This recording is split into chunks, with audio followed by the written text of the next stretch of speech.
I was recently tasked with building 15 custom Game Boy Advances for Jay Swingler. It's not as good as yours, though. It's not bad, but do you know what? It's the fact that you took part. He recently made a video where he created his own Game Boy game and he wanted an actual physical custom console to go with that. And he chose me to do that job. Now there's a few things that weren't actually seen in that video, so I'm going to show you in this one today. There was a lot of work that went into building these Game Boys. I mean, I had to build 15 of them, and unfortunately, one of them was riddled with problems. So in this video, we're going to be fixing that. Let's get into it.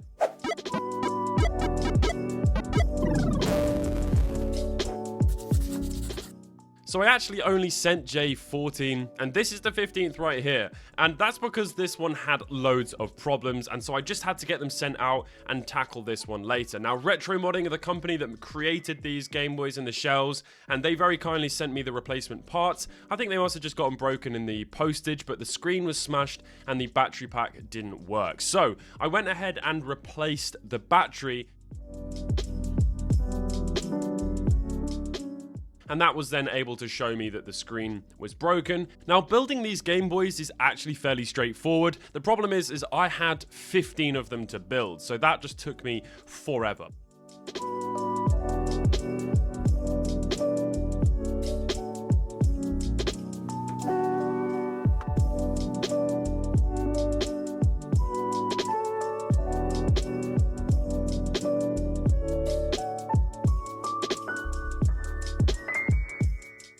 But today, we're building just the one. So we start by soldering in the wires onto the Game Boy's PCB so that you can control the brightness of the screen with the buttons on the Game Boy. Now, there's only 3 wires for that: the select button, the L button, and the R button. And once those wires are soldered onto the motherboard, you can go ahead and solder them onto the ribbon cable.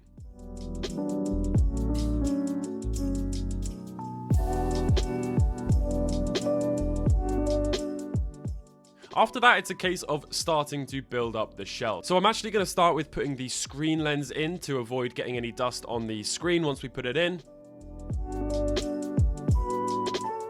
Now, the screen didn't fit in properly without any modification, which was hella annoying, especially because I had to do 15 of these things. I just had to gently shave off some of the plastic with an X-Acto knife, and after I did that, it still didn't fit. So I had to do it again, and eventually it did fit. And so once that was in, it's a case of starting to build up the shell. So all of the buttons went in. We can go ahead and connect up the ribbon cable to the screen, and then eventually lower in the motherboard and put the 3 screws into the back.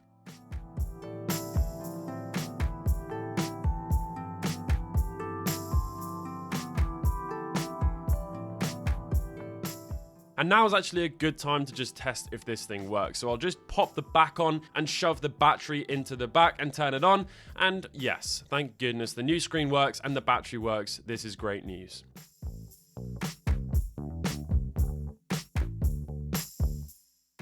And that's when I realized I forgot the little light tube for the power indicator. So I had to remove those 3 screws again and take out the motherboard, put the light tube back in, put the motherboard back in, close the Game Boy up with the 3 screws on the motherboard, then put the back housing on and then close that up with 6 tri-wing screws around the back. And then it was time to stick down the beautiful sticker. Now, Jay did such a good job with this Game Boy. I think it looks absolutely stunning. You can see this is it working perfectly. And I mean, just take a look at this thing. It is just absolutely gorgeous. I love all of the work that he's done on the back. I think it just looks absolutely stunning. These aren't stickers. This is actually printed onto the shell. Obviously, this is a sticker right here. Yeah, I think these turned out really damn cool. I was very honored to be a part of this journey for him. I hope you've all enjoyed his video, and I hope you've all enjoyed my video. I'll leave a link to his video in the description if you haven't watched it yet. Thank you very much for watching. Thanks, Jay, for the opportunity, and I'll catch you all very soon. Goodbye.